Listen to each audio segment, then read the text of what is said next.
बिस्मिल्लाहिर्रहमानिर्रहीम। अस्सलाम वालेकुम।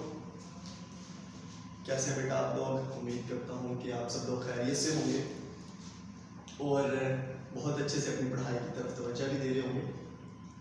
तो बेटे हम चैप्टर नंबर 7 तक पहुँच चुके थे। Chapter number 7 properties of matter, और इस चैप्टर का जो हमारा टॉपिक है वो है डेंसिटी। आज का जो टॉपिक हमारा वो है डेंसिटी। डेंसिटी इस टॉपिक को समझने से पहले हम एक छोटी सी डेफिनेशन की तरफ जाएंगे। वो है हमारे पास वॉल्यूम। वॉल्यूम क्या है? The volume of an object is the amount of space that it contains और ऑक्यूपाइज। किसी भी ऑब्जेक्ट के वॉल्यूम से मुराद है कि वो कितनी जगह घेर रहा है। ठीक है जी। मिसाल के तौर पे मेरे पास ये एक डस्टर मौजूद है। ठीक है जी। अगर इस डस्टर की मुझे लेंथ पता है, विड्थ पता है और हाइट मेरे पास है, तो मैं निकाल सकता हूं कि इस ऑब्जेक्ट का जो है वो वॉल्यूम क्या होगा। मतलब ये जो डस्टर है, ये जो ऑब्जेक्ट जो है ये कितनी जगह घेर रहा है। अब बेटा हम आएंगे अपने टॉपिक की तरफ। हमारा टॉपिक क्या था जी? डेंसिटी। इस टॉपिक को पढ़ेंगे और पढ़ के हम जो है किस बात का फैसला कर सकेंगे, हम क्या बात सीखने जा रहे हैं। वो ये है कि हम इस टॉपिक को पढ़ के ये बता सकते हैं कि कोई भी मैटर जो है, कोई भी ऑब्जेक्ट जो है वो लाइटर है या हैवियर है, हल्का है या फिर वो भारी है। इस टॉपिक को समझने के लिए हम कुछ एग्जांपल्स देखें। मिसाल के तौर पे हमारे पास दो ऑब्जेक्ट्स हैं। एक हमारे पास आयरन ऑब्जेक्ट और दूसरा हमारे पास वुडन ऑब्जेक्ट मौजूद है। अगर हमसे ये क्वेश्चन किया जाए कि वो हैवियर ऑब्जेक्ट इन दोनों में से कौन सा होगा, तो हो सकता है कि हमारा आंसर ये रहे कि वो आयरन ऑब्जेक्ट जो है वो हैवियर होगा। लेकिन ये जरूरी नहीं है कि हर बार आयरन ऑब्जेक्ट जो है वो हैवियर भारी हो सकता है वो वुडन ऑब्जेक्ट भी भारी। जैसा कि बेटा ये मेरे पास दो ऑब्जेक्ट्स हैं। अगर आपको ये आयरन पिन जो है वो नजर आ रही हो, ठीक है, ये मेरे पास एक थंब पिन है और दूसरा मेरे पास वुडन ऑब्जेक्ट, ये स्केल मेरे पास मौजूद है। अगर हम इन दोनों को कंपेयर करते हैं तो हम देखते हैं कि हमारे पास जो वुडन ऑब्जेक्ट होगा ये हैवियर होगा। ठीक है। तो हमारे पास जो वुडन ऑब्जेक्ट जो था, यहाँ पे अगर हम देखें, यहाँ पे मेरे पास स्केल है, तो स्केल क्या होगा? हैवियर होगा। इसी तरह हम एक दो और एग्जांपल्स देखते हैं जिसकी वजह से हम ये आसानी पता लगा सकते हैं कि हैवियर कौन सी होगी और लाइटर कौन सी होगी। मेरे पास बेटा ये तीन बीकर है। ठीक है। ये पहला, अगर हम आपसे ये पूछा जाए कि सैंड जो है वो हैवियर होगा, वाटर होगा हैवियर या कॉटन होगा, तो हो सकता है कि हमारा आंसर ये रहे कि जो सैंड होगा वो सबसे ज़्यादा हैवियर होगा, फिर वाटर होगा, फिर हमारे पास कॉटन होगा। अब हमारे पास फॉर एग्जांपल ये मेरे पास तीन बीकर्स हैं। एक है हमारे पास फर्स्ट, ये जो जिसमें आपको रेत नज़र आ रहा होगा, सैंड है मेरे पास, और दूसरे बीकर में मेरे पास वाटर मौजूद है। ठीक है। ये थर्ड में वाटर मौजूद है और सेकंड में मेरे पास जो है वो कॉटन मौजूद है। अगर हम इन तीनों को कंपेयर करते हैं तो मुझे ये मालूम होगा कि जो कॉटन वाला जो बीकर होगा वो इन तीनों में हैवियर होगा, भारी होगा। अब अगर आप गौर करें, जब हमने ये बात करी तीनों बीकर्स की, तो हमने क्या पता लगा? हमें ये पता लगा कि कॉटन वाला बीकर जो होगा वो हैवियर होगा, फिर वाटर वाला, फिर सैंड। अगर हम गौर करें तो हम इन तीनों बीकर्स की जब बात कर रहे थे तो हमने सिर्फ एक चीज को देखा, हमने क्वांटिटी को देखा। हमने सिर्फ इनकी क्वांटिटी को देखा और क्वांटिटी के हिसाब से हमने अंदाजा लगाया कि जो कॉटन है वो हैवियर है, जो हैवियर बीकर होगा वो हमारा कौन सा होगा? कॉटन वाला। हमने इनकी क्वांटिटी को सिर्फ देखा, इनके वॉल्यूम पे गौर नहीं किया। अगर आप गौर करें तो सैंड हमारे पास बिल्कुल कम है, तो वाटर आपने देख लिया। फिर इसी तरह अगर आप देखते हैं कि कॉटन जो है ये बीकर जो है ये बड़ा भी है और कॉटन जो है इसमें मुकम्मल तौर पर फिल भी है। अब हम आते हैं कि अगर इन तीनों चीजों को सेम वॉल्यूम में तो हैवियर कौन सी होगी? इसमें सैंड हैवियर होगा, वाटर होगा या कॉटन होगा? अगर मेरे पास ये इसी तरह बिल्कुल ये तीन बीकर्स मौजूद हैं, ये सैंड मैंने ले लिया 2 ml और इसी तरह 250 ml, और इसी तरह कॉटन जो है ये भी 250 ml और वाटर जो है वो भी 250 ml। अगर हम इन तीनों को कंपेयर करते हैं इनका जो वॉल्यूम है वो सेम है, तब हम कंपेयर करते हैं तो जो सैंड है वो सबसे ज़्यादा हैवियर होगा, फिर उससे लाइटर वाटर, फिर उससे लाइटर जो होगा वो कॉटन होगा। इसका मतलब ये है कि किसी भी मैटर का भारी होना या हल्का होना हम इस बात का फैसला जो है इस तरह से कर सकते हैं कि वो एक खास वॉल्यूम में कितना मैस जो है वो ऑक्यूपाई करेगा, या एक खास वॉल्यूम में हम कितना मैटर जो है या कितना मैस जो है वो डाल सकते हैं। तो अगर हम आते हैं अपनी डेफिनेशन की तरफ, डेंसिटी या density of a substance is defined as its mass per unit volume. Density क्या हमारे पास एक फिजिकल क्वांटिटी है, और हमने फिजिकल क्वांटिटी मतलब मेजरेबल, हम इसे मेजर कर सकते हैं। और इसी तरह हमने पढ़ा था कि जो फिजिकल क्वांटिटीज हैं वो दो तरह की होती हैं, बेस क्वांटिटीज और ड्राई क्वांटिटीज। तो उनमें से ये ड्राई क्वांटिटी है, और डेंसिटी जो है ये स्केलर क्वांटिटी भी है। अगर हम बात करते हैं इसके फार्मूला की, तो फार्मूला हमारे पास density is equal to mass of substance divided by volume of that substance. अगर हम इन्हें सैंपल्स में रिप्रेजेंट करते हैं तो डेंसिटी का जो सैंपल है वो है रो, मास का जो सैंपल है वो m, और वॉल्यूम का जो सैंपल है वो v है। अब हम बात करते हैं इसके SI यूनिट्स की। रो मतलब density is equal to mass over volume. Mass को हम अगर SI यूनिट देखिए इसका तो क्या है, इसका SI यूनिट होता है kg किलोग्राम, और वॉल्यूम का जो SI यूनिट है वो है मीटर क्यूब। तो डेंसिटी का जो यूनिट होगा हमारे पास क्या बनेगा, किलोग्राम पर मीटर क्यूब। अब बेटा अगर इन तीनों चीजों में से डेंसिटी, मास और वॉल्यूम, इन तीनों चीजों में से अगर हमें कोई सी दो क्वांटिटीज जो है वो मालूम हो तो हम तीसरी जो है वो मालूम कर सकते हैं। मिसाल के तौर पे अगर आपके पास मास भी है और वॉल्यूम भी है, और डेंसिटी आप मालूम करना चाह रहे हैं, तो मास भी होगा वॉल्यूम भी होगा, तो इस फार्मूले के मुताबिक आप डेंसिटी जो है वो मालूम कर सकते हैं। इसी तरह अगर आपको वॉल्यूम मालूम करना है और मास और डेंसिटी आपको दी गई है, तो आप क्या होगा कि इस V is equal to mass over density, इस फार्मूले से आप वॉल्यूम जो है वो मालूम कर सकते हैं। अगर आपसे कहा जाए कि मास मालूम करने के लिए और आपके पास डेंसिटी और वॉल्यूम मौजूद है, तो यहाँ पे वॉल्यूम डिवाइड हो रहा है डेंसिटी के साथ, क्या हो जाएगा, मल्टीप्लाई हो जाएगा। तो rho multiply V is equal to mass. तो इस तरह से आप मास जो है वो मालूम कर सकते हैं। बेटा आपके टॉपिक में पेज नंबर 147 पे ही लास्ट पैराग्राफ में एक एग्जांपल है।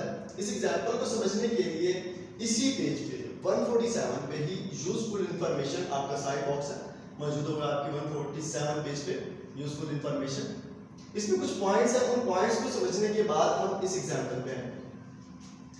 बेटा हमारा जो फर्स्ट पॉइंट है कि 1 मीटर क्यूब जो होता है ये 1000 लीटर के इक्वल होता है।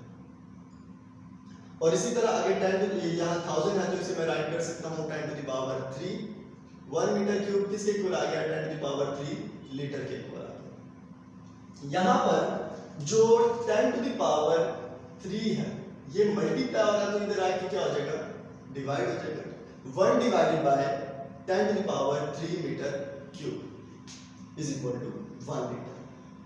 बेटा ये डिनोमिनेटर में है, जब हम इसे नोमिनेटर में राइट करेंगे तो 10 की पावर क्या आ जाएगी, माइनस क्या आ जाएगी, तो 1 मल्टीप्लाई या 10 टू द पावर -3। अब अगर आप गौर करें मैंने यहाँ पे 3 राइट नहीं किया, मैंने -3 राइट किया है। 10 to the power -3 metre cube is equal to 1 litre.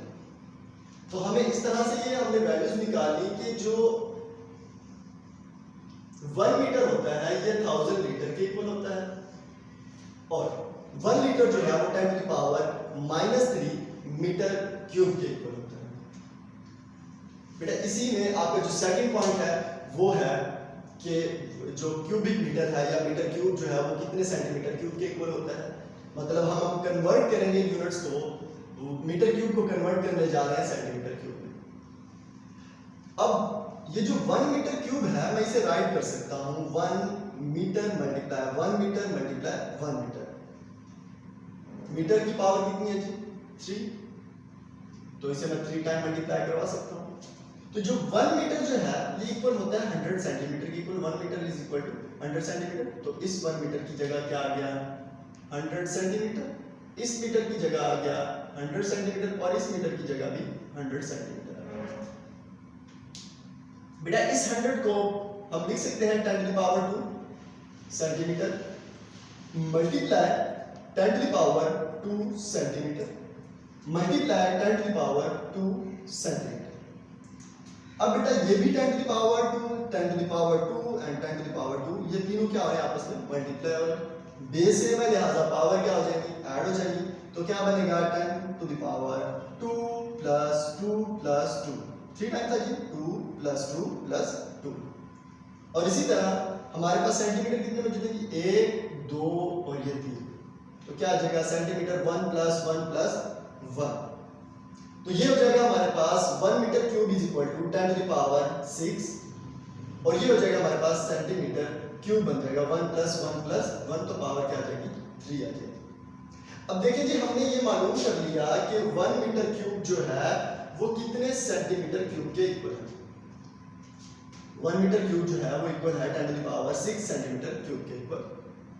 और अगर हमें ये मालूम करना है कि 1 सेंटीमीटर क्यूब जो है वो कितने मीटर क्यूब के इक्वल है तो हम क्या करेंगे यहाँ पे 10 टू द पावर 6 जो है वो मल्टीप्लाई हो रहा है इधर आके क्या हो जाएगा डिवाइड हो जाएगा डिनोमिनेटर में है। जब हम इसे नोमिनेटर में राइट करेंगे तो इसकी पावर क्या आ जाएगी माइनस में आ जाएगी। ये बात ज़हन में रहे कि जब भी हम किसी वैल्यू को नोमिनेटर से डिनोमिनेटर में या डिनोमिनेटर से नोमिनेटर में लेके जाते हैं तो उस वैल्यू की जो पावर होती है उसके साइन जो है वो चेंज हो जाते हैं। मतलब अगर प्लस का है तो माइनस माइनस का है तो प्लस का राइट करेंगे। यहाँ पे ये प्लस का था जब हम उसे नोमिनेटर में राइट करेंगे तो 10 to the power -6 metre cube आ जाएगा।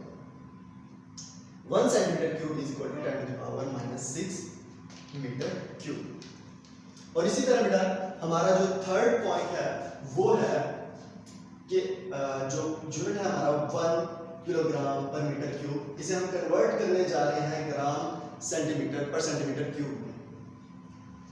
अब बेटा ये जो 10 टू द पावर -3 है जब हम इसे डिनोमिनेटर में राइट करेंगे तो इसकी पावर क्या आ जाएगी प्लस में आ जाएगी। तो ये क्या बन जाएगा हमारे पास 1 kg divided by 1 metre cube. अब जो kg है जब हम इसे कन्वर्ट करेंगे ग्राम में तो 1 kg जो है किलो जो है इक्वल होता है 10 टू द पावर 3 के और ये ग्राम आ जाएगा। अभी हमने जो वैल्यू निकाली कि 1 मीटर क्यूब जो है ये किसके इक्वल होता है 1 metre cube 10 to the power 6 centimetre cube के इक्वल होता है। लिहाजा ये जो 1 मीटर क्यूब जो है ये इक्वल होगा 10 to the power 6 centimetre cube. अब बेटा यहाँ पर जो 10 to the power 6 centimetre cube है जब हम डिनोमिनेटर में है जब हम इसे नोमिनेटर में राइट करेंगे तो इन दोनों की पावर्स के जो साइन है वो चेंज हो जाएंगे। ये भी प्लस में है ये भी प्लस में है। जब हम इसे नोमिनेटर में राइट करेंगे तो ये भी 10 टू द पावर -6 और ये भी सेंटीमीटर की जो पावर 3 है ये भी माइनस में आ जाएगी। अब बेटा कि ये जो 10 टू द पावर 3 है ये भी 10 टू द पावर -6 बेस है में पावर्स क्या हो जाएंगी ऐड हो जाएंगी। तो ये क्या बनेगा 10 टू द पावर 3 - 6 ग्राम पर क्यूबिक सेंटीमीटर। जब बेटा हम इसे सिंप्लीफाई करेंगे तो बड़ी वैल्यू जो है वो हमारे पास माइनस की है मतलब -6 है। तो जब हम सिंप्लीफाई करेंगे तो क्या आ जाएगा हमारे पास 10 to the power -3 gram centimetre per centimetre cube. तो बेटा ये हमने मालूम कर लिया कि 1 किलोग्राम पर मीटर क्यूब जो है ये इक्वल है 10 to the power -6 gram per centimetre cube की। अब हम करने जा रहे हैं कि 1 ग्राम पर सेंटीमीटर क्यूब जो है वो कितने किलोग्राम पर मीटर क्यूब के इक्वल है। तो यहाँ पर ये जो 10 टू द पावर -3 मल्टीप्लाई हो इधर क्या हो जाएगा डिवाइड हो जाएगा। यहाँ पर इसकी पावर क्या है माइनस में है। जब हम इसे नोमिनेटर में राइट करेंगे तो 10 टू द पावर क्या आ जाएगा 3 किलोग्राम पर मीटर क्यूब। और इसी 10 टू द पावर 3 को हम राइट कर सकते हैं 1000 kilogram per metre cube is equal to 1 gram per centimetre cube. अब बेटा आपकी जो 147 पेज पर जो सेकंड पैराग्राफ है इसी टॉपिक का अब हम उसमें जो एग्जांपल है हम उसकी तरफ जा रहे हैं कि आपके पास वॉल्यूम है वाटर का। Volume of water is 5 litre and mass of water is 5 kg and density of water ये जो है हमने मालूम करनी है। बेटा अभी हमने मालूम किया कि जो 1 लीटर होता है ये किसके इक्वल होता है? 1 लीटर होता है 10 to the power -3 metre cube के इक्वल। लिहाजा इस लीटर की जगह मैं राइट कर सकता हूं 10 to the power -3 metre cube.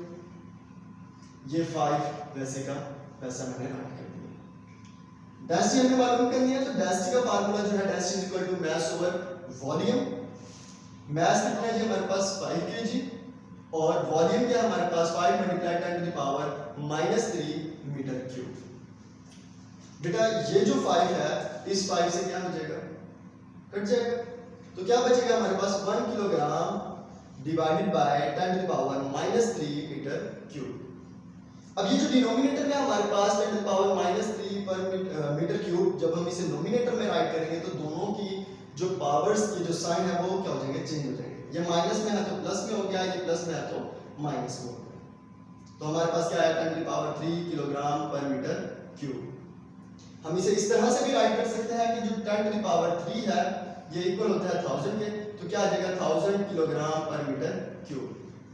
तो इस तरह से जो हमारे पास वाटर की जो डेंसिटी है वो क्या है जी 1000 किलोग्राम पर मीटर क्यूब।